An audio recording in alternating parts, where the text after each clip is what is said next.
throughout our entire lives, there are different stages that we go through. And at each stage, we must choose a new identity, a new way to be and act, and a new voice.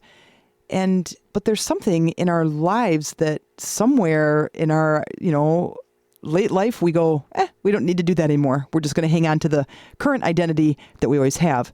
And we're going to keep living life the way we have always lived life. And to our surprise, that doesn't work.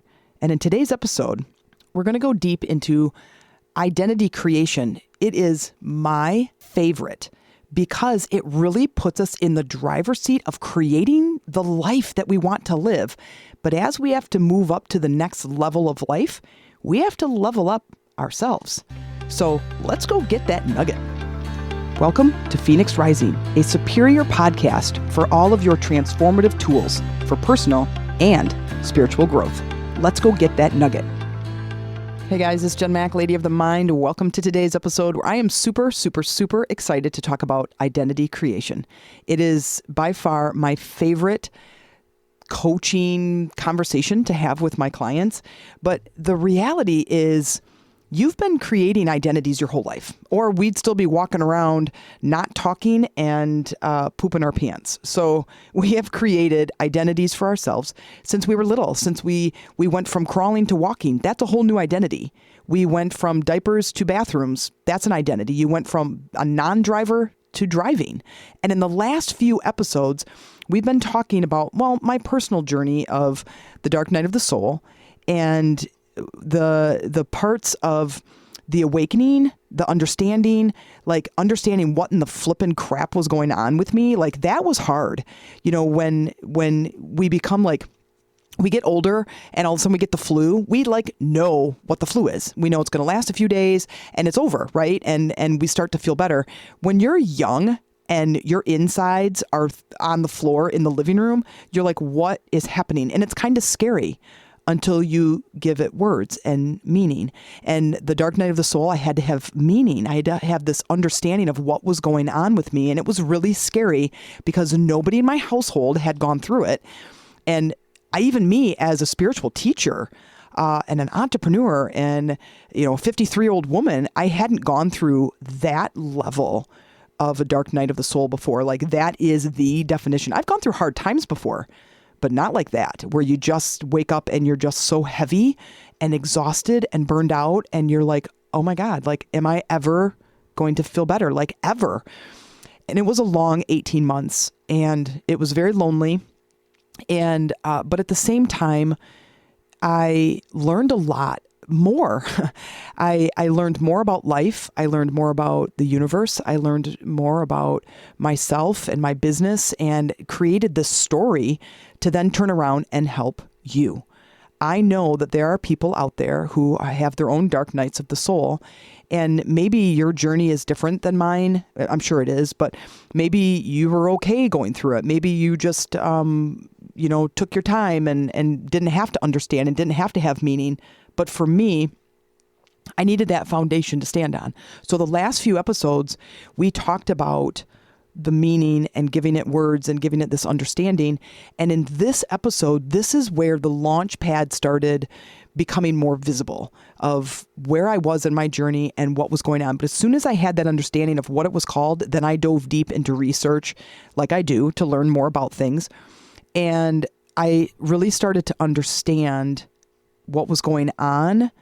And then that gave me kind of this sense of calm that I'm like, okay, I can now sort of just move through the space. And one of the first things that I had to do from this space that was really kind of, I want to say not bugging me, but really in front of me. And that part that was in front of me was space.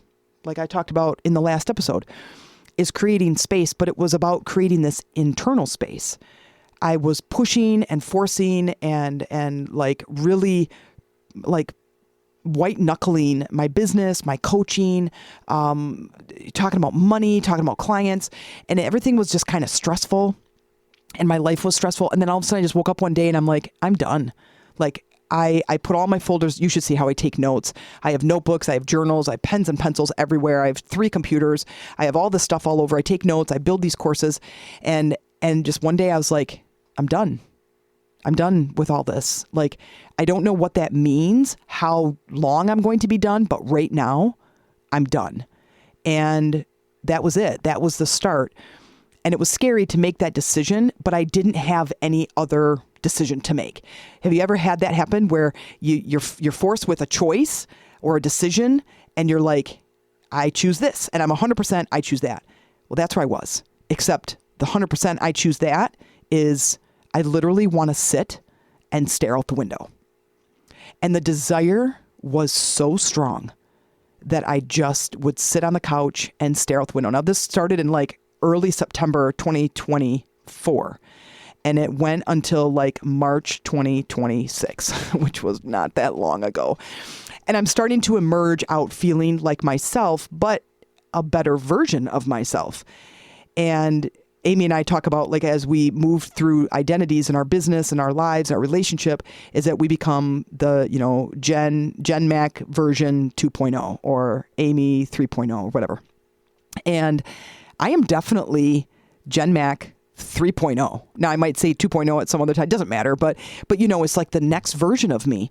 And when you step into this new identity, there's a new layer of excitement. And I want to walk you through that today. It is one of my favorite things to create with my clients because there's like this newfound excitement.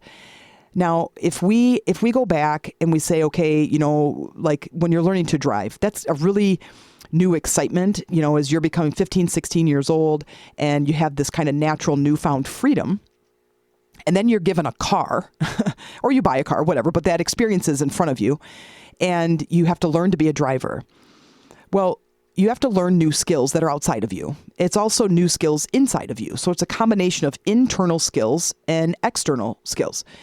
And the internal is making the decision that you're going to be a driver, thinking, being clear, being focused, paying attention, taking in, being a student, all of that's kind of internal, your mindset of how you're going to drive. And then the external, of course, is all of the other things like driving the car, being safe, stopping on red lights, turning, blinkers, all that stuff is all external skills. Identity is no different. And it is really a fun, exciting way to create the next level of you. And knowing the stuff that I know about energy work, it's actually not hard. It does take an awareness and a depth within you to understand energy and have this awareness and knowledge of like what's happening, what you're going through. But at the same time, it has this nice flow to it that is about creating the next best version of you. So it has a lot of creative energy, which I don't know about you, but I love that. I love that for myself to sit back and go, I want to be a businesswoman and a coach and a speaker and a retreat leader. And I want to do all these things in these courses and help all these women or people or entrepreneurs and help them to reach their next level because I went through this messy state, but at the same time, I learned and I documented the entire journey. So I created this whole timeline of where I was in my journey and what skills I'd learned, what books I read, all the stuff. And it was this really nice awakening. And I want to share a couple of quotes with you. One of them, I don't remember where I got it from, but it's possible both of them were from Neville Goddard. He's an author, big time author, years and years ago, New Thought leader from the early 1900s. And I really love reading his books, but one of them, I believe this is his. I would look it up, but I don't know how important it is for you to know who the author is. But anyway, one of them is definitely his, he's like, you cannot travel within and stand still without. Neville Goddard. You cannot travel within. Now that is us bringing our awareness to how our body feels, how we are on the inside, what's going on with our emotional state, what is our pain trying to tell us. You can't travel within and stand still without. And the standing still without, you can't do that. That is about moving and changing. The spiritual version of you always wants to move. That's why change is inevitable. Well, okay, let's think about that for a second. If change is inevitable, well, how do I get used to it? you have to become better versions of yourself as change shows up in your life, as we progress through life. The other quote, here's the one I'm not sure if Neville said it or not, but it is, quote, awakening is sensing another presence within us. Now, sensing another presence. We hear about awakening all the time, at least in my world. I don't know if you do, but in my world, I hear about the word awakening all the time. And when people use it frequently, I ask them, what does it mean to you? Nobody has said it like that, but that's totally it. When I was younger, I went to a meditation class with my friend. I was working at a speech and hearing camp as a sign language interpreter. It was super fun. One of the Saturdays, it was just kind of all the counselors and the interpreters. We get together. We went at this beautiful park that's here where I live and overlooking Lake Michigan. Absolutely gorgeous. We did this meditation class. And the whole time I was just laughing. You know, the more I have to be quiet, the funnier it is. And I'm laughing. I'm thinking it's completely ridiculous. And look at me now, 25 or 30 years later, I'm teaching meditation and awareness. And I remember the instructor teaching us, like, go within and kind of sense this presence. And I'm like, what are you talking about? And I remember just laying there in the grass and laughing. And I was trying so hard not to, I'm surprised she didn't kick me out of the class, but I was trying so hard not to laugh. But I remember her like saying something like that, like trying to sense this presence. I'm like, dude, I don't know what you're smoking, but can we go? Like, can I just go explore or climb a tree or swing on the swings? Like, what are we doing here? And, but now I know what she means. And that part of this section of my life in this dark night of the soul, this journey, that's what I really had to pay attention to, was this presence. And I have story upon story, these little incidences that my intuitive awareness was so great and so powerful. It was like literally having a friend walking side by side.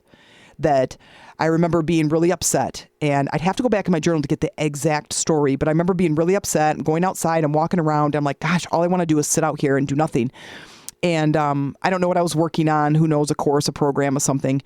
And I heard this phrase that was so clear to me, as if somebody was standing right next to me. And it was just like, stop and listen. And so I'm like, okay. And I came into the office where I'm at right now, and I sat in my big overstuffed red chair, which is my favorite. And I just listened. And then the next was breathe. And I just breathed.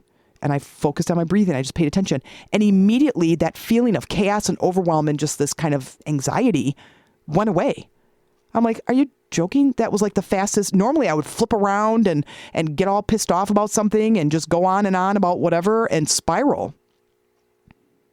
And this voice came to me and said, stop and listen and breathe.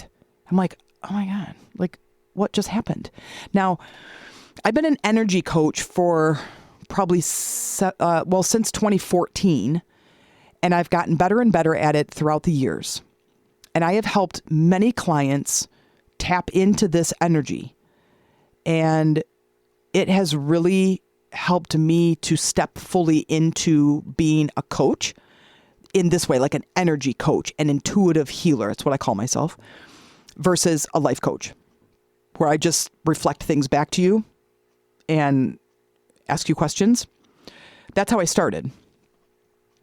But when I got to this place and the desire was so strong to sit and stare out the window or just sit outside and literally do nothing, that desire was so great that I couldn't not do it. I had to follow it all the time. And sometimes it was just as simple as sitting outside. Well, as I did that, I noticed one thing. I noticed several things, but I noticed one thing that was really important, is that my intuition got stronger. Now, what is intuition? To me, it is the spiritual guidance. Just to park it there and say the least. To me, it was spiritual guidance. Sometimes I just get a knowing. I get nudges. Where it's like all of a sudden, or I get an idea that is like, it pulls me forward that I couldn't stop it if I tried. Like I just get these ideas where I'm just going to get in the car and drive to a store. Now, I'd like to also say that some magical thing happened, but that didn't necessarily happen maybe to me. Maybe I was there to helped somebody else. I smiled or I shared something with somebody else that I don't even know how it impacted somebody else, but I trust it and I go. Sometimes I get voices like that where it just says stop. Now that's happened to me several times throughout my life and I had no idea what it was and I just followed it, but I didn't question it. Now what I'm doing is not only questioning it, but I am following it and I'm deepening it. That relationship has grown. So and I think I did this already in one of the last 3 episodes, is the butterfly story. And I love telling it because it's so important to understanding new identity shifts. Now, I'll just give you the shorter version of it, but the caterpillar sees the butterfly. Now, this is just a story, but it makes this transformation and new identity work so clear. And I love talking in analogies and metaphors like this because it makes this kind of learning a lot more fun and easy to grasp and implement. So the caterpillar sees a butterfly and is like, dude, what the heck, man? Like, you're all over the place in these flowers. And he's like, yeah. He goes, I was once like you. And the caterpillar's like, no. And he's like, yeah, I was a caterpillar, but I made a decision and I became a butterfly. And now I can go down there because I wanted the freedom and I wanted to not just be eating these same leaves every single day.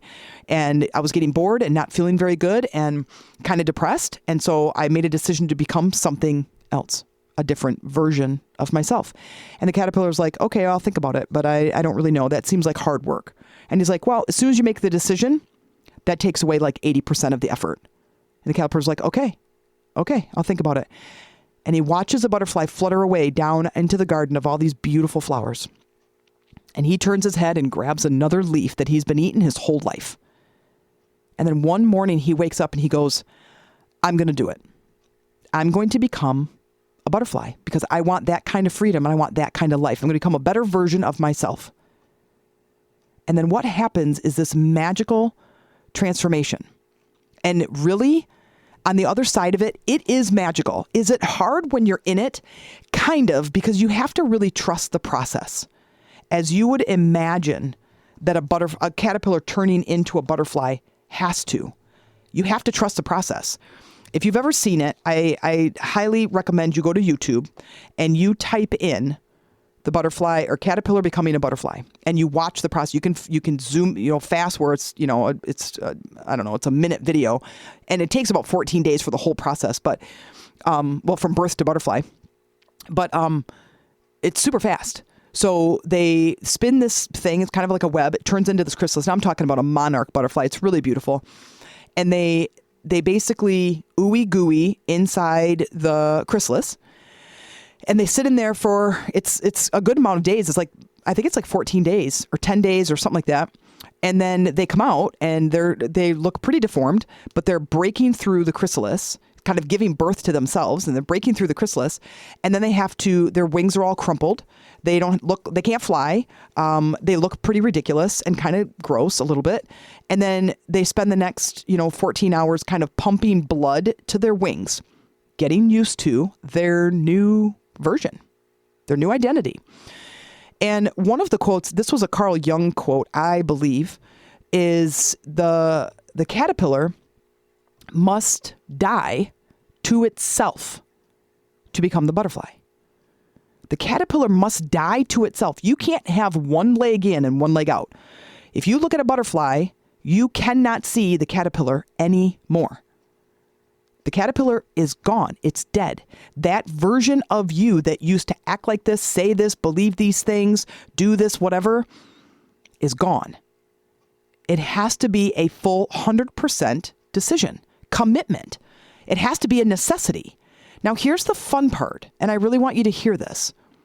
The fun part is that there's a whole new world after this identity shift. There's a whole new world. You become a different person. Have you ever lost weight? Like you lost a bunch of weight? Have you ever gone from a non-driver to a driver? Have you ever been single, gone to married? Have you ever been a non-parent to now you're a mom or dad? Have you ever bought a house? Have you ever graduated from college? Graduated from high school? It's a new identity. It's kind of exciting. That's why younger kids who are like 25 and under are super happy. They get to go through these new stages of life where we as adults were 45, 53, and we're like, life is so stupid and boring and dumb unless you go with the flow, which is new identities. So Stepping into a new identity. Now try this on. This is one of the things that I work with my clients. It is, like I said, it's one of my favorite things because it's such a high creative space, is pretending you are the producer, the director, and the actor. As the producer, you get to create what it is you want. Like, what's the big picture? I want to have a 6-figure business. I want to be a doctor. I want to own a house. I want to fall in love. I want to have babies. I want to whatever your thing is. So you kind of paint the big picture. The director takes that actor and puts it in the scene. So if I said, I want you to stand as if you're the most confident woman in the world, or man, if you happen to be a man listening, I want you to stand as if you're the most confident person in the world. Now stand like that. If you aren't driving a car, try to do this. How would you stand? You would stand completely erect. You would have your chin up, your shoulders back, your chest out. Maybe your arms would be strong. You'd be standing as a confident person. Now, if I said, I want you to act as if you're the most depressed person in the world, you'd roll your shoulders, hang your head, kind of slump down. You'd feel really heavy, right? So you can do it. That's why we have our imagination. We have been told our whole lives, stop imagining, get to the facts, put your feet on the earth, go to school, get good grades, get a good job. And we go and do all these things, but what we're not told is how do we live the second half of our life? Because I say we spend the first half of our life collecting all these limiting beliefs so we can spend the second half of our life eliminating those beliefs. How do we do it? Well, we create now. So now the director goes, okay, so how do you want to be? All right, well, mine was that I wanted to be a 6-figure businesswoman. I wanted to be that person without excuses. When I said like I'm Jen Mack or I'm a coach or Coach Jen, that is an identity for me that is this version of me, the one who listens, the one who has a presence, this confident person who helps women overcome their stuck energy, stuck beliefs, so they can increase their clarity, their business, and get back in the flow of things. Some version like that. Well, that's a version of me that stands very different, has completely different language than a version of me that is poor me, victimhood Jen Mack, who grew up with no money, a single mom, food stamps, didn't get very good grades in high school, graduated school not feeling smart enough, went to college, blah, blah, blah. That's a very different version. So when I'm stuck in this space, in this dark night of the soul, I'm now where I was, before this was I was in the chrysalis. Remember what I was saying? All I wanted to do was sit and do nothing. That is the rebirth. That was me basically. If you were to take that chrysalis and cut it open early, you're not going to see a butterfly on the other end. Okay? You can't do that. You can't cut it out early. And so you have to let it go through its process. So then I recognized that in these dark moments where all I wanted to do was sit outside, I honored that. I honored the process. So I would sit back and go, okay, I'm in the middle of the chrysalis. So it gave me this understanding to sit back and be like, all right, I got it. Okay, I understand what's happening. And now I'm going to honor that. I'm going to journal some things. I'll read some stuff, but I'll sit outside. I'll do whatever. Or I'll sit in the living room because, this is like January. And in northern Michigan, it was pretty brutal. We had a pretty brutal winter. Cold, cold, cold. Anyway, so as I'm honoring that, I can't cut that out early. And I tried at some point, I would get frustrated. I'm like, how long is this going to last? Like, what if this lasts an entire year? How are we going to manage our finances? I need to be contributing to my family. How are we going to do this? Well, I had to honor it still. I had to do the best I could with the knowledge I had. So now as the director, I'm like trying to now figure out what kind of butterfly am I going to be? Oh, and I came up with this whole affirmation. And in my coaching program, I tell you the affirmation and it's a whole paragraph. And every single day, 3 times a day, I would write that paragraph down. And I still remember, I don't have the journal in front of me, but I still remember the paragraph. But it was an identification, the new version of me that I was embedding into my subconscious. This is now the new version that is about to come out of this chrysalis. So when you think of yourself as the director and you say, okay, I now want to be this confident woman who is this kind of parent or this kind of person or this kind of worker or this kind of entrepreneur, you develop that person and you say, who am I going to be? How am I going to feel? And in all of that, you also, just as an actor, you have a script. So what is this script? What is this? What are the new words? What's the behavior? Now, what if that person, and I'm the director and I have this actor in front of me who's also me, and I go, all right, I want you to act like a confident six-figure businesswoman. And that person goes, I don't know what that is. I don't know what that means. Now you have to put them in that position. Stand up, put your chin out, push your chest out, put your shoulders back, stand up like this, look like this. Oh, okay. I'll do that. And I do that. Okay. And then, okay, now I want you to start talking as if you're that six-figure businesswoman. And that person goes, I don't know what they would say. And you give them the script. This is what I want you to say. Oh, wait, don't say it like that. Say it like this. Use this tone.